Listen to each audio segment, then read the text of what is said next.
മനസ്സിലാക്കേണ്ടതുണ്ട്. ഈ റജബ് മാസത്തിൽ തന്നെയാണ് ഡിസംബർ മാസം നിലകൊള്ളുന്നത്. അതിന്റെ ഡിസംബർ 25 കടന്നു വരുന്നു. ഡിസംബർ 25 നമ്മളിലേക്ക് കടന്നു വരുന്നു.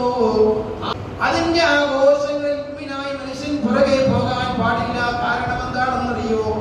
നിബിധങ്ങൾ പറയുകയാണ്,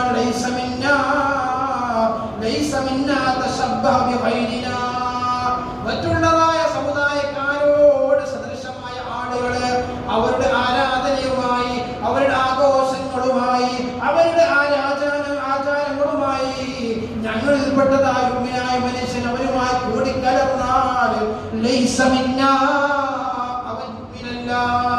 അവന്റെ ഈമാൻ നഷ്ടപ്പെട്ടു പോകും, അവന്റെ തഖ്വ നഷ്ടപ്പെട്ടു പോകും, അവന്റെ ഇസ്തിഖാമത്ത്, റബ്ബ് നൽകിയതായ വലിയതായ ഈമാനിന്റെ ഹിദായത്തിന്റെ വെളിച്ചം അവന്റെ ഹൃദയത്തിൽ നിന്ന് മാറിപ്പോകുന്നതാണ്. മഹാനാകുന്ന ഉമർ ഇബ്നു ഖത്താബ് റളിയല്ലാഹു അൻഹുവിന്റെ വാക്ക് ശ്രദ്ധിക്കേണ്ടതുണ്ട്.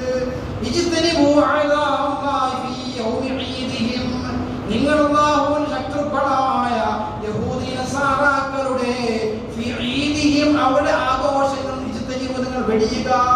ആരാണ് പറയുന്നത്? ഉമർ ഇബ്നു ഖത്താബ് റളിയല്ലാഹു അൻഹു പറയുകയാണ്, അങ്ങനെ നിങ്ങൾ ആഘോഷിച്ചു കഴിഞ്ഞാൽ അല്ലാഹുവിന്റെ വലിയതായ ശിക്ഷ ആ സന്ദർഭത്തിൽ ഇറങ്ങുമ്പോൾ നിങ്ങളുടെ മേലും ഇറങ്ങുന്നതായി ഞാൻ ഭയപ്പെടുന്നു. എന്നിട്ട് മാത്രമല്ല, വലാ തഅലമൂ ബിത്വാനതഹു ഫതഖലുഖൂ ബിഖുൽബിഹി.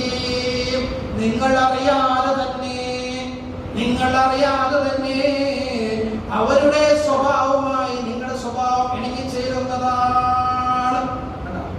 അവരുടെ സ്വഭാവമായി മനുഷ്യന്റെ സ്വഭാവം കൂടിക്കലരുന്നതാണ്.